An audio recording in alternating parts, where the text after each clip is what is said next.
live once again. Hello, everybody.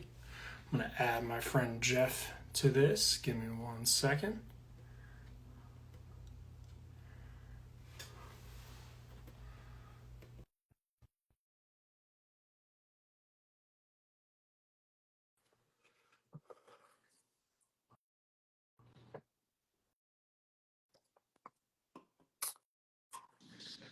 Boom.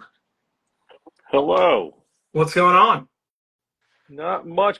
I decided to do mine outside since we're talking mental health and wellness. So if the sound's a problem, I can move. Nah, man. Uh, It ho- sound good. Hopefully it'll be fine. Nah, it sounds pretty good. Yeah, it's a nice day out here. Yeah, I was like, all right, well, try to do something outside. Why not? Yeah, I don't have a good outdoor setup at the moment. Otherwise, I would totally join you in that one. And sorry I couldn't do this actually together in person. It's fine. You don't want me near you, and that's I get it. You've met me. Honestly, yeah. It's funny. I actually had the flu this week. Because I was going to try to figure out logistics, like how do I record this where you can see us both and we can be in person and talk. And then I got the flu this week. I'm okay now, but earlier this week you wouldn't have wanted to be around. All You wouldn't have right, wanted to be around. that's fair enough. I feel like I'm fighting something now, but I also got minimal sleep this weekend, and we'll get into that. Yeah. Just doing a bunch of shows, so it might be that I'm drinking scalding hot uh, tea, which is only going to either help my throat or burn my tongue. So we'll see which one it does. Uh, and to That's awesome. Gamer Harold, we are not brothers. We're just white people with beards who get compared to each other all the time. No, it's hilarious. I can't tell you when I posted the picture how many people messaged me like, you have a brother? And I was like, no, I don't. Not only are you not my brother, I don't have a brother. I have sisters. I have two. But no, I have no brothers. We're white dudes with beards, with glasses, with brown hair. We do kind of look like. I get it. I I see. I see. get it. Yeah, it's not. It's far from insulting. It's like, yeah, I get it. Not at Sure, all. 100%. No, far from exalt. I mean, all those white people look alike. Let's be honest. We got to be Let's be real honest. honest. Let's be We all honest. look alike. But how are you, man? You've been traveling. You've been busy. Oh, yes, it is. It has been a wild ride. I know we wanted to do this another time, and yeah, we recently came back from a 31-day cruise that took us from San Francisco to Sydney, which was a very weird and interesting experience, crazy great experience, of a lifetime, trip of a lifetime type thing. But also, yeah, it was interesting when on it because, a Florida boy named born and raised here, and to miss two hurricanes because I'm on a cruise is one thing. So, at one point you're like, couldn't have worked out better. But then on the other point, all your friends and family are here, and Hmm. you're seeing them deal with these horrible storms that really like my parents' house got major damage. So like prior, my parents are like, send us a bunch of pictures, and then after they send me, I'm sending them, this is us in Maui, and then my parents send, this is your childhood home flooded with a foot of water inside, and I was like, I'm gonna stop sending you pictures now because like you guys have other things to deal with, and I wasn't gonna post, like I'm posting them now online, but I wasn't gonna post at the time because it's like, It felt look at us. insensitive. Yeah, look at us in Fiji. Oh, you guys have Milton coming? Okay, I'm enjoying this wonderful conch soup. Anyway, enjoy. Like so, the tone was off for me enjoying. That being said, uh, I thought the people that I was sharing it with were great about like, no, you're on vacation. You should enjoy vacation. Don't feel guilty that you're on this amazing cruise. These hurricanes happened while you were gone. It's not like you planned it. Although one friend thinks I may have, but yeah, That was actually on my list of things to ask you about. Is it, did you cause the it, hurricanes? well, I have read in the news that the gays control the weather. That's what I So, that's what I hear. I don't know what's I fake mean, anymore. I hear the gays are doing. I don't know. It's not my world. You tell me. If you have control, all I would appreciate is a yeah, text. just a heads up is all we're Just give me a asking. It's quick not text. much. Hey man, this is gonna get real bad for you. Get out. You should probably go on a 31-day cruise. Yeah. So yeah, so like we got back a week ago Tuesday, and it still feels surreal because we're back in the real world, back in real life, doing all of that. And then I mentioned to my boyfriend Friday night, I said, "Oh yeah, you remember like when we were walking around the Opera House?" And he goes, "Yeah, you know that was 2 weeks ago, right?" And I was like, "No, that doesn't sound right." He's like, "No, literally 2 weeks ago we were in Sydney walking around the Opera House, and now we're just back to life." And I was like, "That feels rude." It is weird when you go on. So for my wife and I, for our honeymoon, we did a cruise through the Greek islands. Oh, cool. So Yeah. we started in Rome, and then we ended up stopping in multiple places in Italy and Turkey, and ended in a couple places in Greece. Ended in Athens.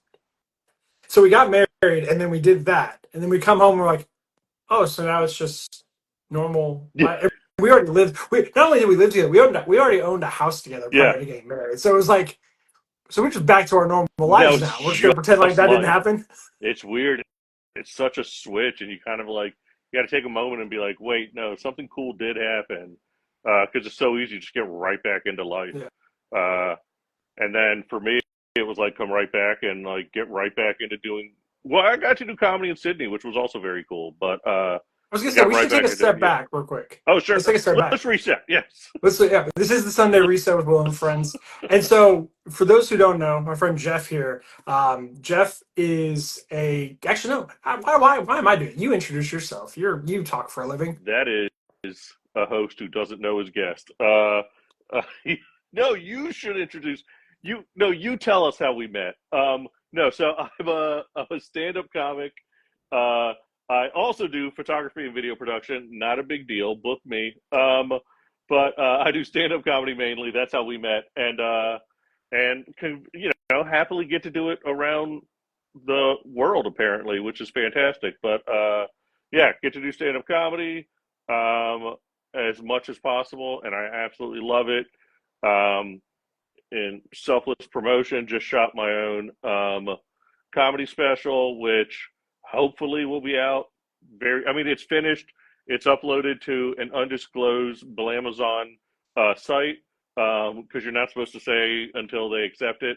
And I'm just waiting on them to license and look at it and accept it, and then hopefully it'll be out for the masses. So That's that's incredible. that's the hope. Yeah, yeah. Shot that right before the trip, and then edited it on the trip. So if you don't like how it looks or sounds, that's my fault. If you don't like the jokes, also my fault. So a lot of it's going to be my fault at the end of the day, or positive. People may like it.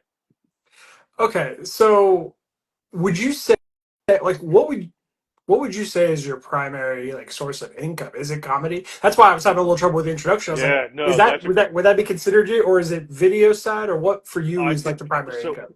I had a day job doing clinical research going up until I shot my special and we went on the 31-day cruise, which were all kind of separate things, just things falling into place how they fell into place. Um, and then I quit my day job, uh, shot the special, went on the cruise, came back, and now don't have that steady income of a day job. So I am a week and a half in trying to figure out what is my steady income and where does the most money come from. But right now it is comedy. I book out the most for comedy, um, and this weekend in particular, it was comedy paying most of the bills on the shows I that was I gonna did. Yeah, so say so. On the cruise, was that a personal or was that that a was a work? personal cruise. Okay. It was just one of these opportunities came up. It was a repositioning cruise. And money worked out that what we had, we could afford it and do it and timing. And we were like, how do we say no to a trip to Sydney? And so we decided to just, it was kind of a year of yes and just did it. So one of the reasons why I wanted to bring you on, so this series to me is it's a lot about mental health, but like a lot of times we get so focused in the mental health conversation around certain terminology, and there are certain things that have gotten a lot of great press, but like I like to think about the people themselves that go through certain aspects of mental health, and I think there's so many different perspectives that people can have based on their life experience, based on their job. And so I think about when I meet another comedian, and so for those who don't know, I dabble in stand-up comedy, but it's in the most casual of manners possible. Um, but Jeff actually does it. He gets paid to do it. But like thinking about it from the beginning, when the first time you ever did an open mic, like most people are never going to understand what that feeling is like to get, because especially in comedy where it's you and a mic, no music, no background, no anybody to cover you. You just got to hop in and hope for the best. Yeah, that is, I mean, that's the disease that is stand-up comedy. Let's be honest. To me, and that's what one of the things. So I did my first spot on a comedy show in Provincetown, Massachusetts. I was on vacation. Friends of mine, I'd mentioned interest in doing comedy. I'd done some acting and hosting things type thing. So I was comfortable public speaking, but I thought about it. Um, and I was going to hit open mics when I got back home, but they were like, "Oh, we got you 5 minutes on this show." So I had to write a set. I had to do the 5 minutes, and I was like, "You know what? I'm on vacation. I'm never going to see these people again. Let's just do it. Take the plunge." And did it. Got some laughs. And I remember the host of the show, the lady that was running it, Kristen Beckner. She said to my friends afterwards, she goes, "He's addicted. He got laughs on his first time. He's addicted." And that, yeah, that is the, for lack of a better term, the sickness that is stand-up comedy is that you're it you're chasing that rush. You're chasing that. I got that laugh. I want that again. And and that's the thing. And it's funny when you say open mics and people not understanding like the highs and lows that come with performing. So when you have a bad set, all you do is think about that bad set, the drive home, the next day. If one joke didn't hit, you can't. The people that are really in it, it's hard for them to let go. You want to have that goldfish memory like an athlete. It's funny how much it kind of relates to being an athlete, and you want to forget and just do the next as good as possible. But you really get into your head on those things. And yeah, I dealt with all of that coming through the open mics when I got back and really getting into the scene and honing the craft and doing it. And it's funny. I know we're going to jump all over on this. Yeah. Uh, I was thinking about stuff we could talk about, and something organically came up this weekend because the shows I did this weekend um, were super fun, absolutely incredible shows in some of the best places. But I did an unholy comedy show on a Friday night, I've heard which was just about this. debauchery, fun. You say whatever you want. It is great. And then that was a Friday night. They do an after party. I didn't get home into sleep until 2:30 in the morning. And then Saturday, I went to Side Splitters in Tampa, which is an amazing club, and Which one? did the Dale Mabry Okay. one. And I ended up doing, I got called in there to do a feature set, which is that middle comic, about 20, 30 minutes, but it needed to be clean. So then I had to change my thought process on, all right, do a clean set. And then left there to go do Unholy again, to do a guest spot and record their show Saturday night. Two very different. So it's a very different mentality, and then Right. also the thing is like, so I'm a little scratchy today, and I'm super tired because last night went till about 12:30, 1 o'clock as well, type thing. But it's that thing with stand up and with performing, and whether you're an actor or whatever it is. Like Saturday, I was exhausted. I got like 4 or 5 hours of sleep. I'm very tired. Did other things in the day on Saturday, and then to turn around, drive to Tampa. The people in the audience don't care that I'm tired. No. The guy that's paying me doesn't care that I'm tired. So you have to kind of turn off how you're feeling. Your body's telling you to relax, and you're like, yeah, but especially now this is my main gig. I got to do the gig. I got to get money. I got to pay. So I was thinking the mental health aspect of it as we were coming into today. I was like, I'm kind of exhausted, but it is one of those things. Like if there was a show tonight, I'm going to have to turn off the exhaustion, do that show, put the energy out, and then you just kind of crash afterwards. And I don't know the healthiness of it. In fact, I would assume it's unhealthy based on a lot of how my other comedy friends cope with it You mean in unhealthy with tons of ways. alcohol and other Alcohol, and substances? yeah, absolutely. Alcohol is the least of the substances they use to get through, but it is that. Yeah, I don't know how the censoring works on Yeah, so Instagram yeah, Lives. yeah. So it's like we're gonna keep it out, but you all can. Everyone watching is an adult and you can use your imagination. Yeah. whatever you guessed is right. There's no 100%. wrong guess on it.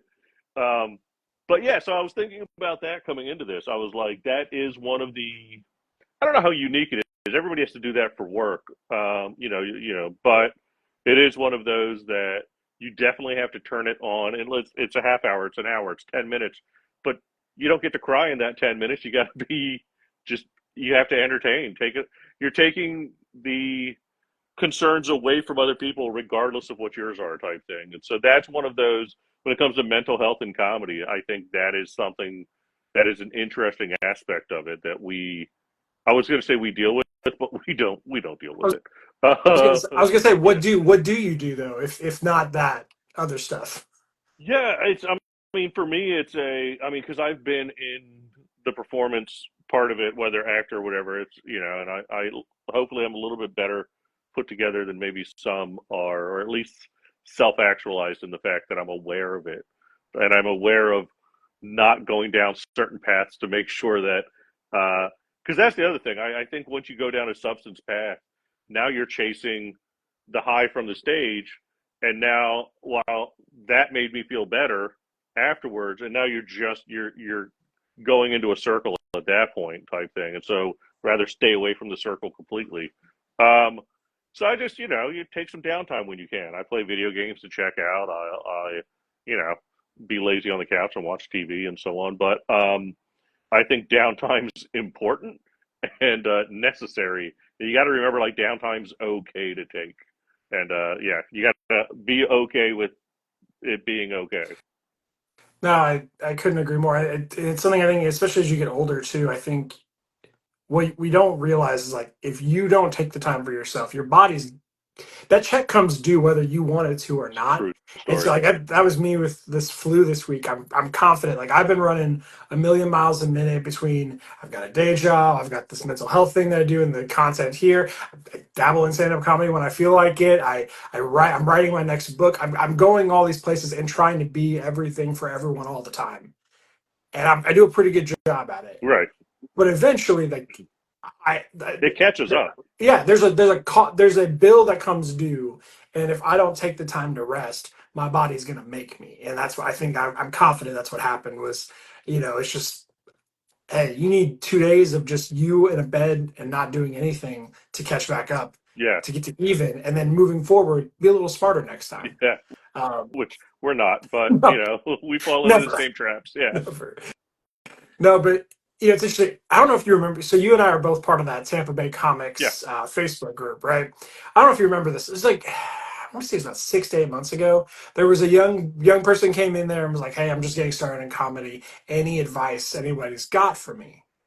And the comment, it was funny because sometimes that comment section in that group gets a little Oh, wild, yeah. but it Yeah. was actually pretty constructive in there. A lot of people had some good thoughts around, hey, go to these types of mics. Don't be afraid to do this.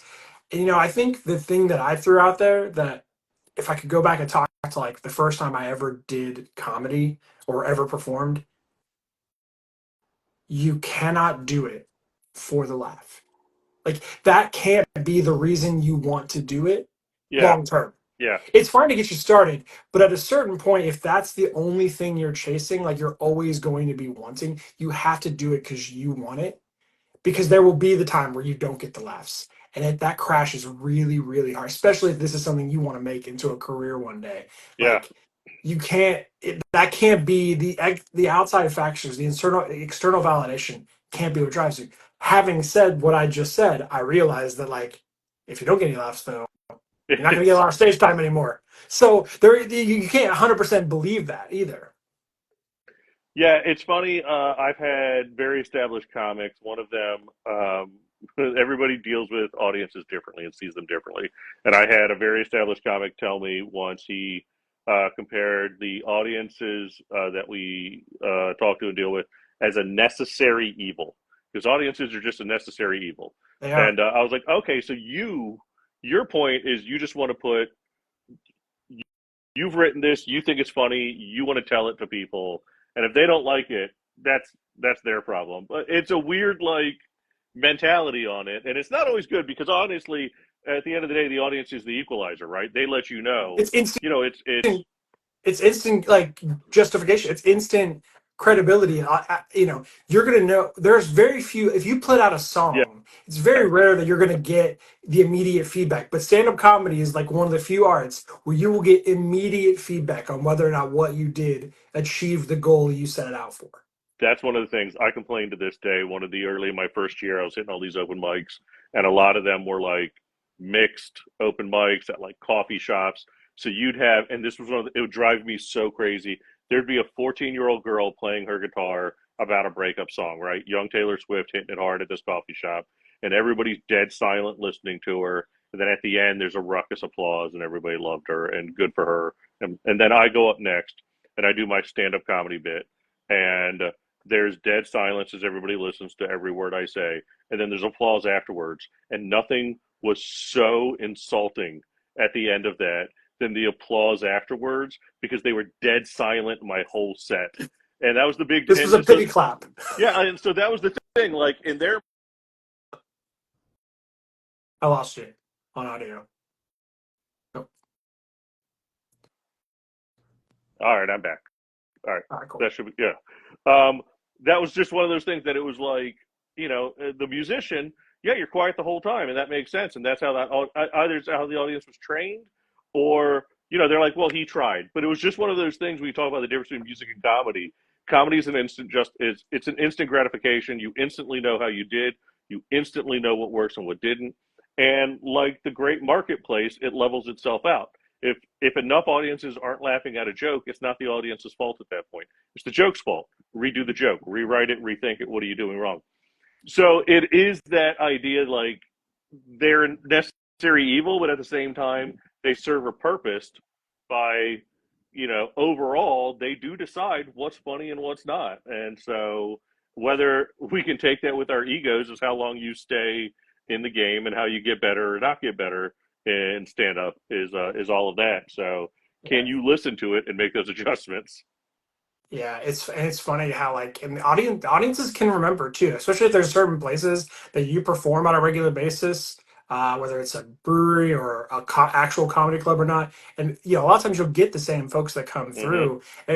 For instance, I will not name names, but I was doing an open mic somewhere, and my wife was there, and this guy performed, and his set did not go well at all, and he just stormed off like throwing a small temper tantrum. It was Right. wild. Yeah. Yeah. And this is not like someone who's doing their first open mic. This is someone who's done it a number of times. And anytime she sees him now, she's like, I'm immediately turned off. Yeah. And it's like, because the audience remembers. It's not their There's fault. people forget that it's when it comes to stand up comedy is it's a comedy business. And you have to remember this is a business. Right. So how you act around the stage, not just on the stage, is important. Like that's one of those things that I think people getting into comedy are like, oh, if I'm funny, that's all that matters. No, are you courteous? Do people want to work with you? Did you have a hissy fit when things didn't go your way?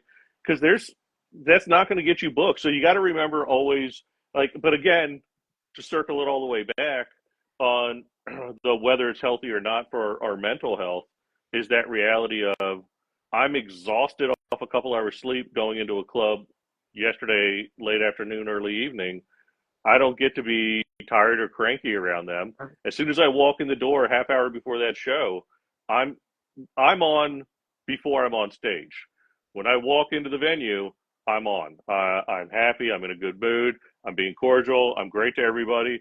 And then you sit through the first set, and you're not talking. You sit through the headliner set, or if you're the headliner, you sit through. You have to be. So whether I'm just doing any amount on the show, you're there for the 90 minutes of the show plus a half hour after, plus thanking everybody for coming out afterwards. So as a stand-up comic, when you do one show and people are like, "Oh, you got paid X number of dollars to do how many minutes? Oh, that's good." Yeah, but I was there for 2.5, 3 hours at that venue, still being Jeff the comic in that time, Never as mind the well fact that as like on that, stage. and that's assuming the venue's nearby too. How many Yeah, and times have then you there's been the invited to drive. that place Yeah, that's like, oh, hey, well, yeah, you can come here and we're going to pay you however much money, but you got to come to yeah, Tallahassee. yeah, That's which is a big thing. Which I'm doing now is getting more and more on the road. So like Yeah, I mean, clubs in Greensboro and places in South Carolina, and well, my watch is like, I'm sorry, did you want to go to Greensboro? Let's go. My watch isn't happy about being home. They're ready to go back out. But yeah, it is all of that. There's the drive associated, and then a lot of times, as you're getting started, you're not getting a hotel room, so you're driving back that next right after the show, or so it is one of those. It's a drain, and and the drain isn't the bad part because that's part of the experience, and you're in it, and you know that, and you're part of it. And like I said, I just I mean, to I don't know, really complain about it. It's that you have the drain that you don't get to bring with you. You have to be able to compartmentalize that and then go do your job. And so that's the unique. I don't know. I call it uniqueness to stand up, but I guess as I think about it, I mean, well, I mean, you deal with that anywhere. I mean, when I was at kind of a corporate job working in hotels, if I was in a really bad place, sick or whatever, they would just send me home. There's somebody that could do my job there. But when you're a stand-up comic, you don't want to be sent home when you're at the club. Like, we got somebody that could do that for you, Jeff. Well, just go home. That's not good. No, it's not. But I will say, I hear what you're saying though. The sub out part, yeah, I get that. I will say though, there is something like you hear people talk about like their customer service voice, right? I'm gonna Oh turn yeah, on my customer service voice, and I do think there's a parallel there with the not the performance itself, but who you have to be before the show, after the show, yeah, communicating in between, having those conversations. Because I see the people who are like complaining a lot about, oh, I'm not getting my breaks where I want to. It's like because you're complaining all the time. You're that's complaining all the time. Like no one wants to be. It's not even about your material. It's that you're not a good hang. yeah, yeah. I remember I had a bad run-in with a comic. Not a bad run-in.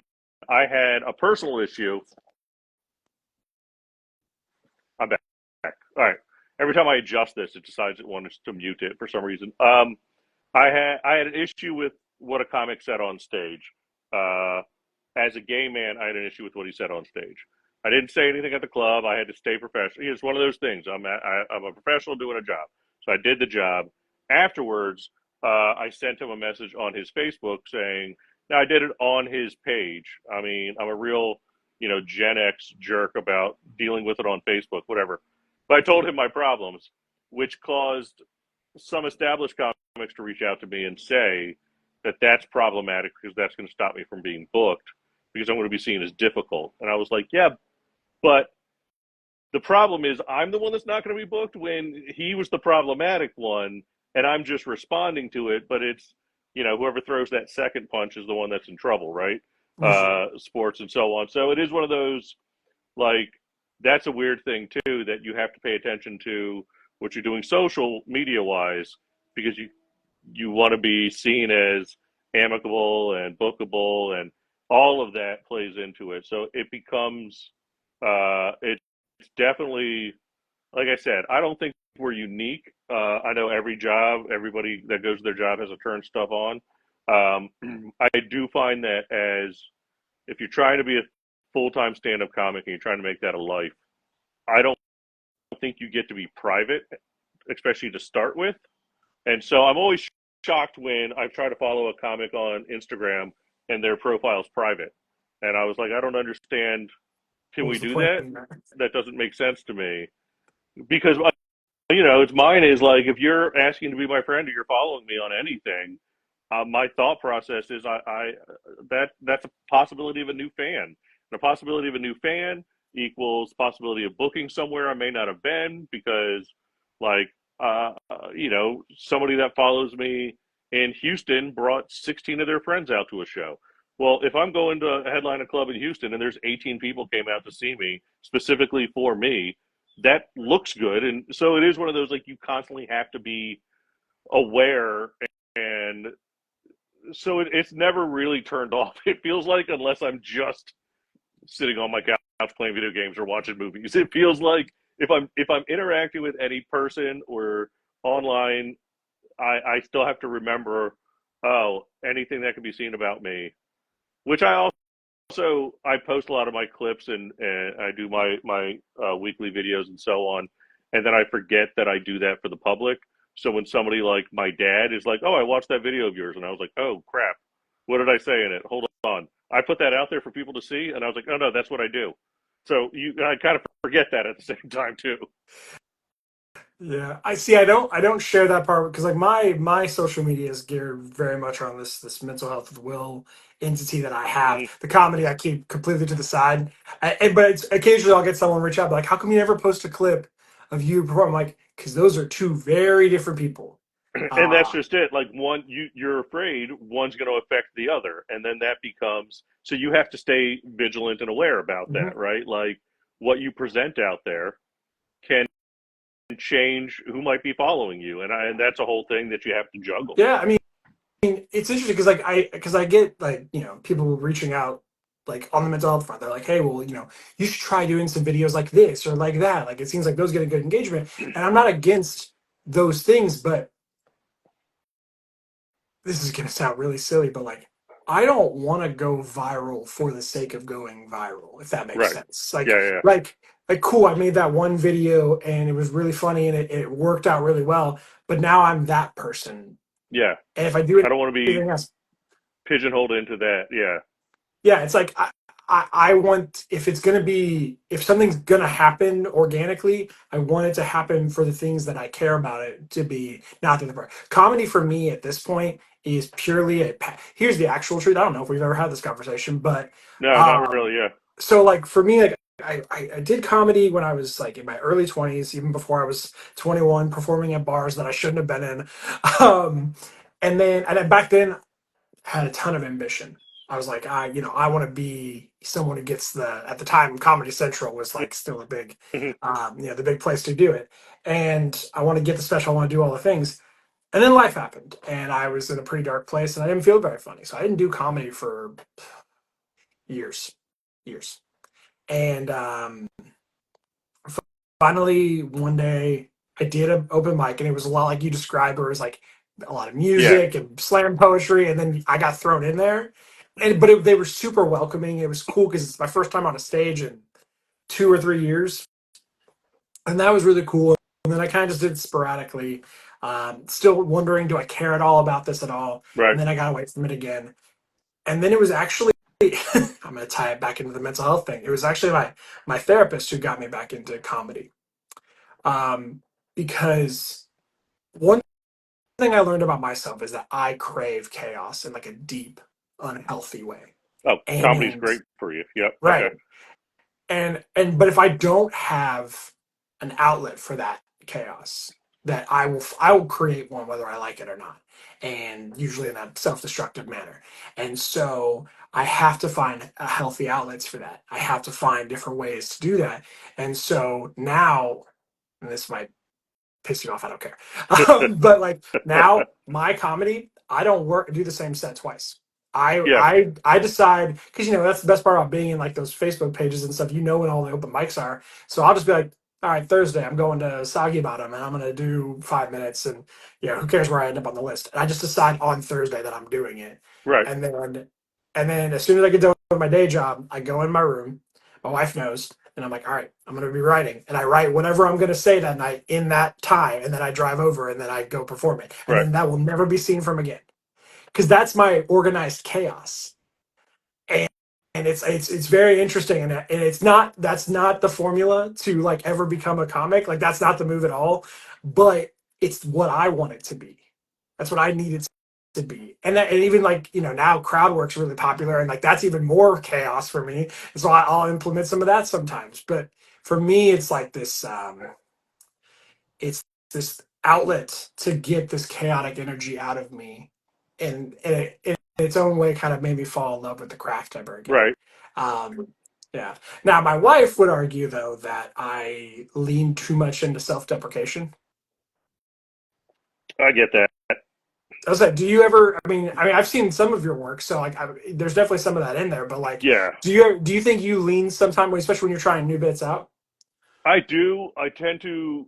My go-to is self-deprecation, and that is partly due to I can't punch down on anything if I'm the one that's the punching bag type thing. Right. So all of my jokes are fine if I'm the butt of all of them type thing. So I do a lot of self-deprecation. That being said, I have found that I found it's funny when people are like, "Oh, Jeff, that's too like you're not that bad. That's too far. Like, don't be cruel on yourself." And I'm like, "A, it's a joke. Like, it's fine. Also, B, like take it with lightheartedness." And then I find sometimes self-deprecation hurts in comedy, and this is from a guy who does it all the time in comedy, but sometimes it hurts in comedy because if I'm doing a joke and it's hitting okay, and then I get to the self-deprecating punchline and I want to laugh, but the audience goes, "Oh," and they feel bad for me, and I'm like, "Oh, that's not what I wanted. Yeah. I want you guys to have fun with me, and like we can all laugh at it." But if they're like, "Oh, he's pre-diabetic," and I'm like, "Well, no, it's just a silly fat joke," and they were like, "Oh, you There's should a get line. help." Yeah, so it is that I had a friend of mine who dealt with his own mental health issues, and I think comedy was very therapeutic for him. And in doing so, he actually had a couple jokes in a row about suicide, and he was talking from depression, and this is something he personally dealt with. So it was one of those. Again, he's not punching down; he's coming from a real place, and he did. And some of the jokes, and he's a great writer, and some of the jokes were really well written. But I had a talk with him after one show that he did, and I said, a suicide joke is funny. Four, and the audience is going to be concerned if they're going to see you next time. Like you can't do four in a row. And Right. I think you could see the audience was laughing and then laughing a little bit less and then getting concerned. And then it's should we call somebody? Because if you do four in a row, and so that was one of those where he didn't see that. And I'm like, I'm letting you know as a friend of yours, I know you're not feeling that way anymore. And this is something you're talking about from your past. But at the same time, They don't four know. jokes in a row, it hits differently and makes me concerned. Yeah. And you know him, so let alone the audience who doesn't know him personally, and they're just like, oh gosh, are we gonna see a weird note on Facebook tonight, like after we leave, like, and it's tough, but that actually opens up a conversation that I was hoping we would get here organically, and I'm glad we did. So then, on in that same breath, because people talk a lot in comedy these days about like the whole cancel culture idea, and my personal belief is, to be fair, I stole this from Anthony Jeselnik, but the art is getting away with it. The art is getting away with it, right? You can say whatever you want. You have freedom of speech. No one has ever taken that away from anybody, as far as I'm aware. You can say it, but that doesn't guarantee anyone's going to laugh. And so the art is getting away with it. You're muted again, dude. Um, wait, wait, no, nope, still nothing. There we go. All right, There's something. There we there go. we go. I'll technology. I'm old. And so here's my thought, and this goes back to the audience being the great marketplace, right? Right. The great leveling ground. I don't believe in cancel culture. I don't believe in it. I think it's a great hot button that politics is using to get what they want. That is the reality of it, And I love, when we look at the big names that have in comedy that are canceled, Oh yeah, like Dave Chappelle got canceled yeah, with multiple Netflix yeah, specials. Right. He got exactly. And canceled. and Ellen's last Netflix special about being forced out of Hollywood. And I was like, you can't have a Netflix special about being forced. Like, those don't work. Right. And what I think cancel culture is, is you can say whatever you want, your audience is going to change. True. So you Yeah, can Chad be, Daniels talks about that a yeah, lot. and I think that that's the reality is that you can say whatever you want as a comedian, but the mass population may not want to hear it. But it doesn't mean that there's not going to be a niche group that doesn't want to hear it. Your crowd may get smaller, your crowd may change.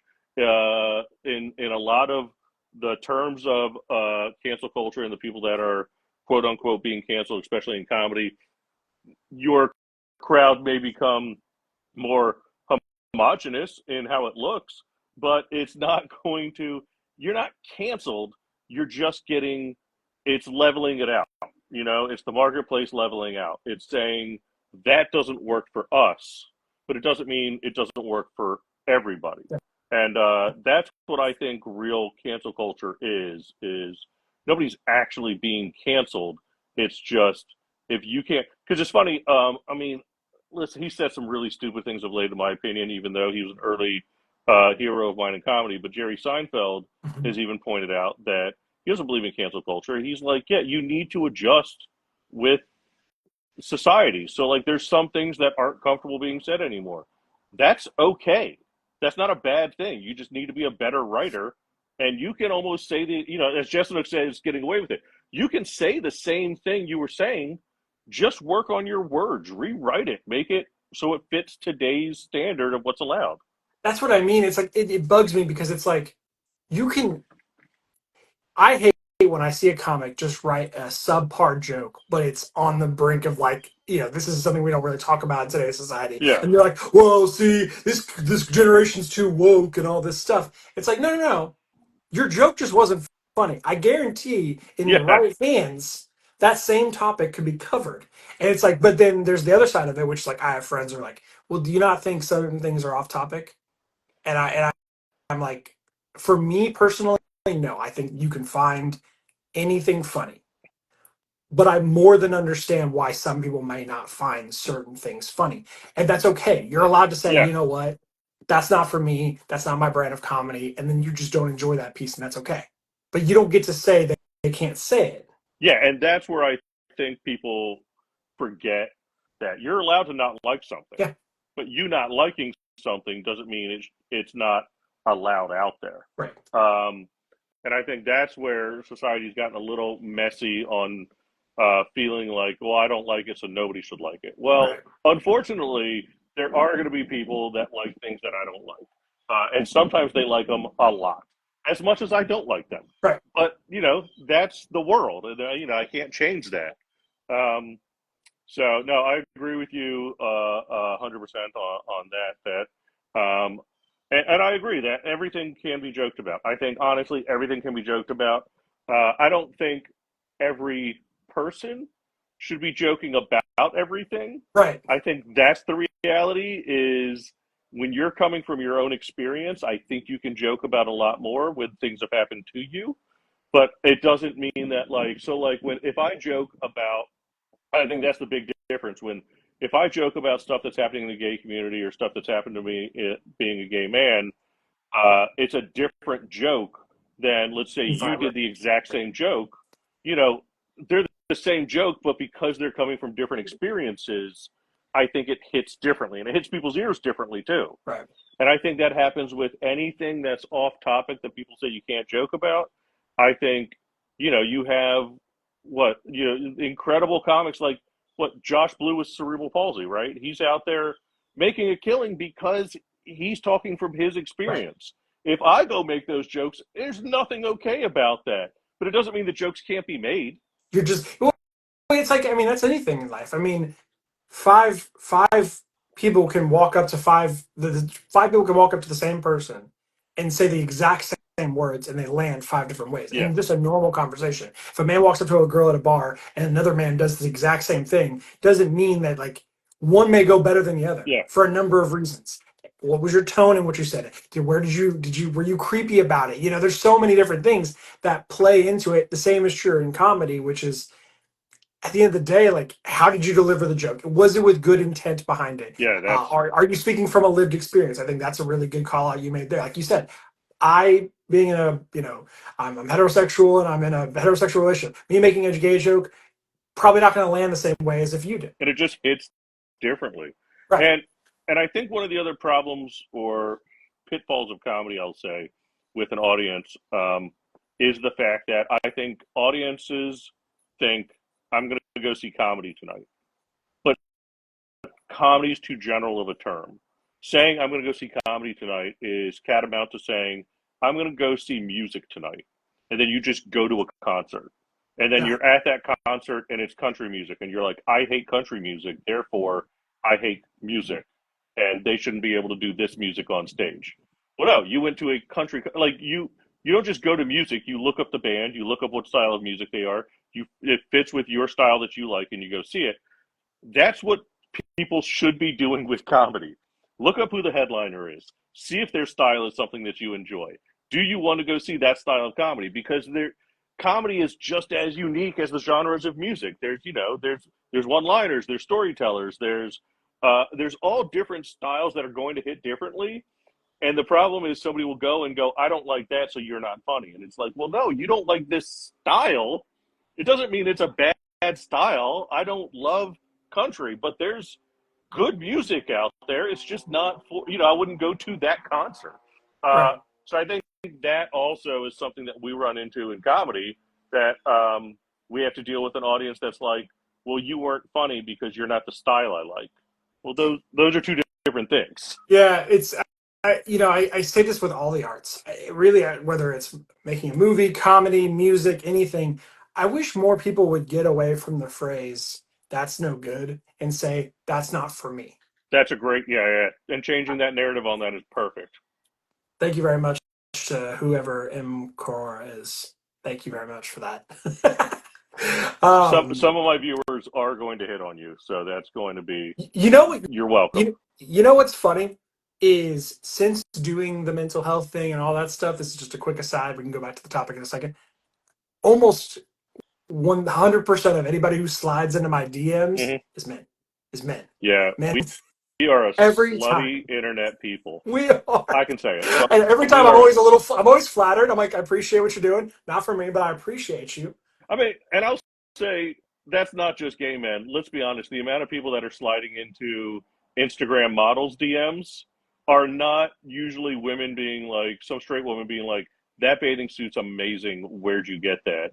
It's No. some dude being like, I'm Some saying dirty dude things to who's you. like 4 times your Yeah, age, it is. who has nothing better to do but scroll the So I internet. think we can You know. agree guys are just kind of slutty on the internet, and thank you for it. I appreciate it. Hey, any publicity is good publicity, right? Speaking of helping mental health, compliments are compliments.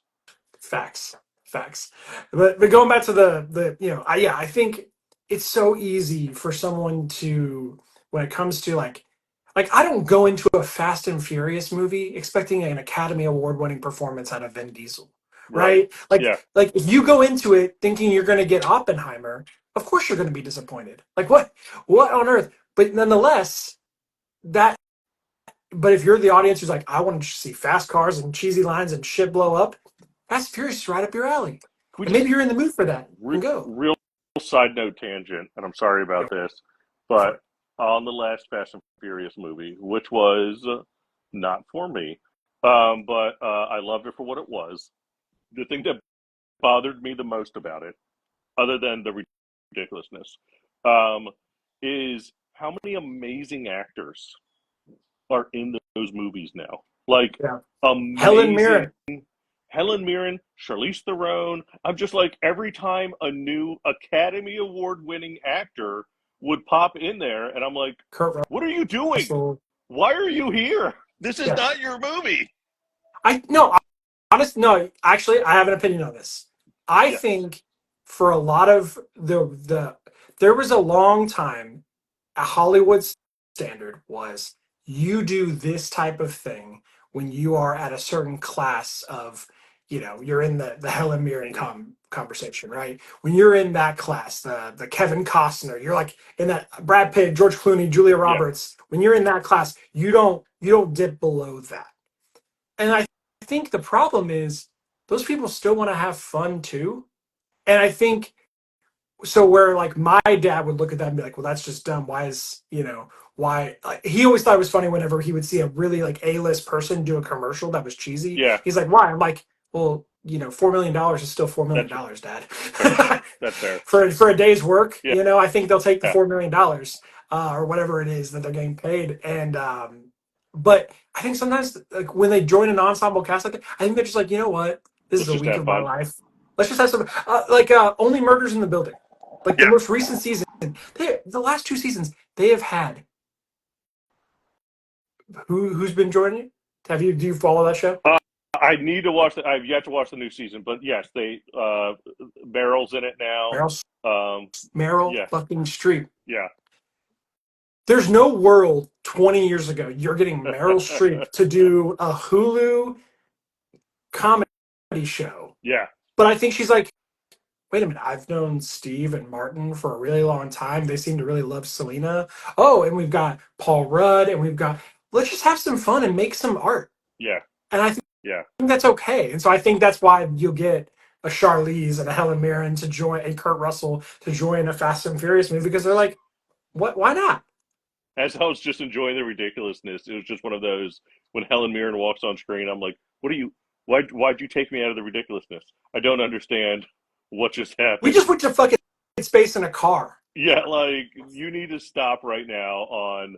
Don't ground the film in great. How dare you? How dare you? Um, So but the that was hot, just off topic. It was just so one of the those hot things. take from Jeff of this whole episode is great acting should not exist in cheesy action movies. No, how dare they? I grew up on Steven Seagal Under Siege. I don't need great acting. Roadhouse is my Citizen Kane. How dare they? Ground things in reality. The Come worst. on. But no, but any of the arts, I think, getting back to, the mental Yeah, health yeah, yeah, aspect yeah. of it, um, any of the arts, I find they all share this one bond, which is this. You you mentioned this earlier, you have a relationship with your audience, whether you're a writer, a musician, it doesn't matter. It doesn't matter what medium you choose, you have a relationship with your audience. And it's tricky because you could just choose to just write for yourself and perform for yourself and do those things. And then it's completely private. You get to have that, and no one can talk bad about it. Nobody can hurt you. No one can do anything because it's completely private and yours. But eventually, you want to take the step out. And a lot of people mentally are ready for the praise, of course, but they neglect the fact that, like, you're also opening yourself up to criticism. And as it grows, the criticism will continue to grow as well too. No matter how successful you are, you will always have that. And so as you start to grow in your comedy career and in your different capacities, how do you cope with managing the negative along with the positive? I enjoy all of it, which is an awkward thing to say because whether it's disassociating from it, whether it's uh, I think I'm able to compartmentalize it. Here's an interesting segue. I think I'm able to compartmentalize it because I grew up in customer service and I was a customer service manager at an Office Depot at a time when rebates had to be mailed in. So Oh, yes. The I great was the con. person, yeah, I was the person that people would come into and yell that they didn't get their rebates. And I agreed with them. And a friend of mine once said, I don't understand how you could deal with this every day, who I worked with. He goes, I would yell back at them. And I always pointed out, they're not yelling at me. They're yelling about something. And so their tone is not my problem. What they're saying is what I'm trying to figure out. That's the answer I'm trying to get to. So I learned a while ago to separate the two. All right. So somebody's upset about something and blasting that at me, they're not upset at me. And I don't take it personal. And that's not easy for a lot of people to do, but it's something I've been able to understand a while ago.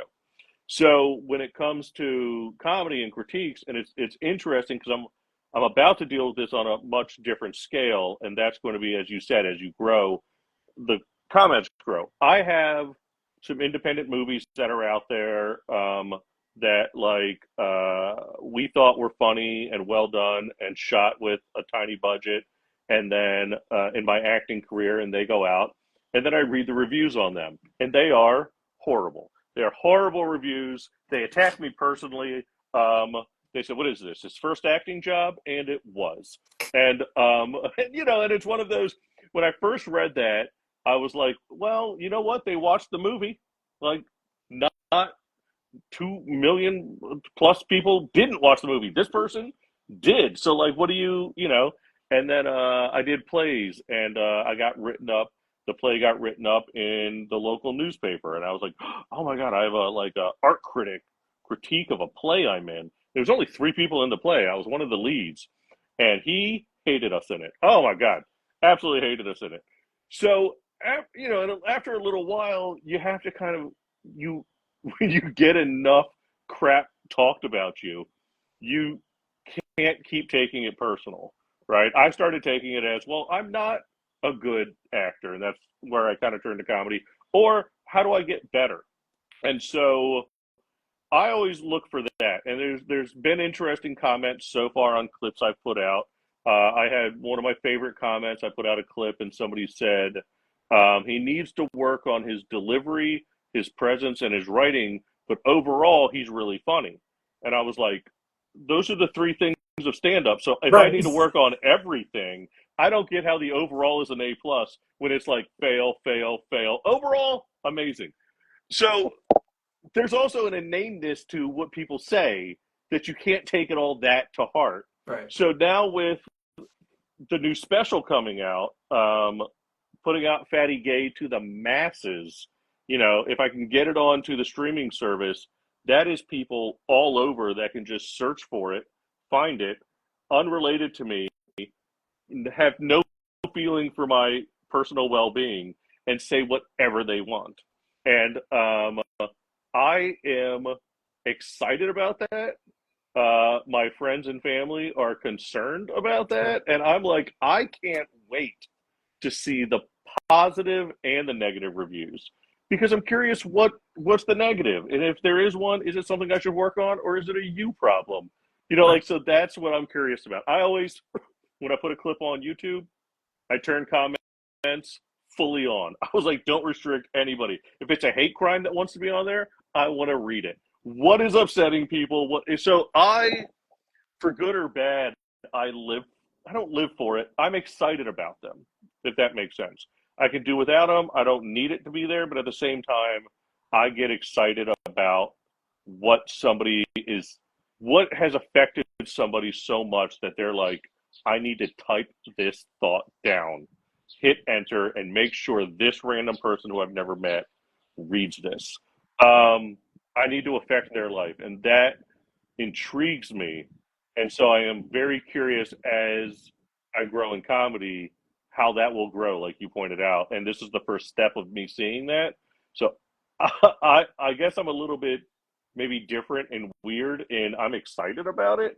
Um, but that comes from a history of having to separate the two. Somebody's opinion, you don't know what's going on with them that day. You don't know if they just had a crappy day and they watched this and this didn't hit right for them.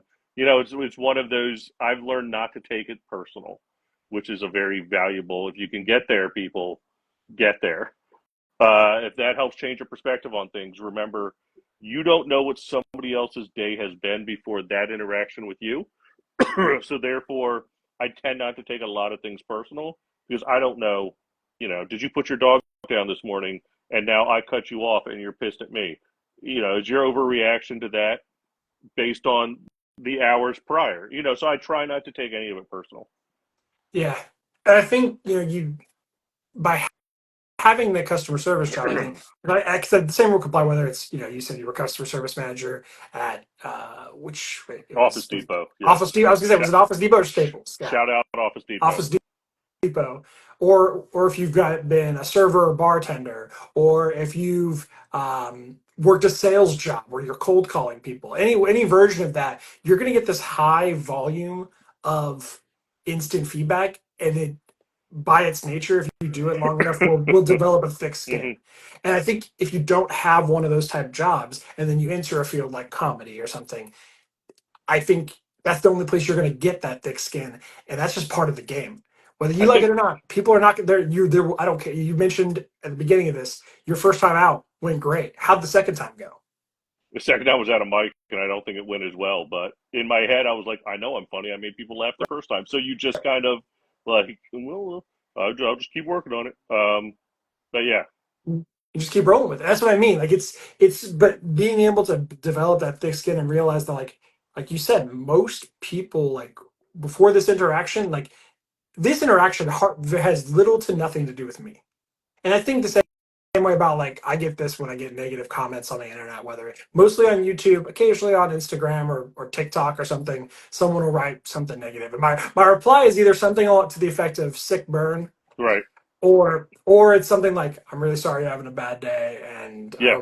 I hope this yeah I'll be your punching bag." Because Yeah. like Hope this venting helped. right, if that's what you needed, like if you don't know me well enough to like talk to me one on one to tell me your grievances, then like I don't care what your opinion of me is. So if you're going to be negative about it, like odds are like something really hurt you and I'm just the punching bag of the moment. Yeah. I, I think you should deal with that with a therapist at some point in time. But for now, in the interim, like if that's what I can offer you, that's what I'm going to be. Exactly. And it's and again, and that's not easy. It's easier said than done on being No, it don't take still it personal. hurts. Yeah. So so yeah, so now it's funny because now it's in my head as we know. Uh, I think comics as much as anybody. Once something gets in your head, it's that earworm. That's how a lot of our jokes start. It's an earworm, and then all of a sudden you're like, oh, this is how that works, and then you kind of have it as a joke. But uh, yeah, so now it's in my head like, oh, I wonder what comments are going to be made on my special. That'll be, and now I'm rethinking about it, and just yeah, it will be. It's also a fun learning experience on it, on finding out how people like you. I remember the first time I did that. It was one of my first times I was headlining. I was headlining a couple years back at where Coconuts Comedy Club used to be, and I remember somebody left the show and they said I was very funny, blah blah blah. Him and his girlfriend or wife, they were leaving, and they said we looked you up on YouTube before coming and buying tickets, and thought you were hilarious, found you funny on social media, and so we bought tickets. And it was at that moment, it was because I was early on in my headlining times. It was at that moment I went, oh, people are oh, people are going to see if I'm worth the price of admission, and Uh-huh. that as a comic change started how I thinking about things too. Because now I'm like, oh man, I didn't even because until you headline, you're just a comic on the show. Your name may or may not be mentioned on the show. People aren't buying tickets to see you. They're just going to a comedy show with the headliner. And all of a sudden, when I'm the headliner, you're like, wait, now sometimes, and coming back to how it affects mental health, I know a lot of headliners, and I will easily fall into this at times, who go, "Oh, if it's not high sales, it's personally because they don't like me personally," and so that's something that is maybe a little bit more unique to comedy and mental health is the fact that we do internalize uh, sales and worth with how many butts are in the seats. And, whether it's the club's job, whether it's just a bad weekend, whether it's, I know very, very funny national touring on TV comics who, when they come to town, if it's 75% full instead of 100% full, they feel like failures. They talk about it the whole weekend. They feel they let the club down. They feel people don't like them. And it's because we internalize the fact, and like I said, I didn't think about it until I started doing it, that if you're not coming to see me as the headliner, you don't like me personally, and we don't see the outside factors a lot. So that's going to be an interesting thing in trying to navigate and deal with, and something that I think we as comics, as we get bigger in it, have to deal with and figure out how to navigate. Well, I think it's true across anybody in the art field who wants to make it a career because unfortunately, unless you're already independently wealthy, Right. you need revenue, right? You need revenue. You need to bring that in. So, like, myself, I would love to get to a place where, like, I write books and the books come out and then I make enough money and maybe I do some speeches and that's about it. And Yeah. that's my life. I've done both those things, never enough money to ever justify walking away from my day job. But and so you think about that. I'll have a month go by where like not a single book sells, and it's like, well, damn, no one likes me this month. And you start We to like kind internalize. of Yeah. yeah, you internalize and you're like, what am I doing wrong? When you see, especially because you play the comparison game, you Yeah. see other people in your field, and you're like, see, they're out there killing it. What did they do that I didn't do? Yeah.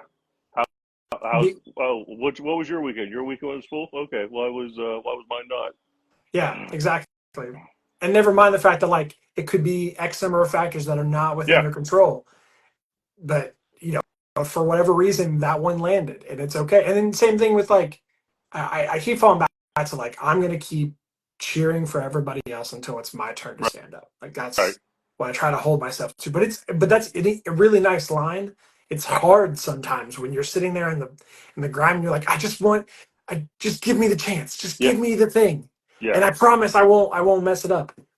But I also think part of that is the journey because I look at some people that like are like, especially with social media now, that like overnight become success. They go from the comedy scene, they go from someone who can barely headline something to two clips go viral, and now they're selling out every show, right. and that is a massive jump.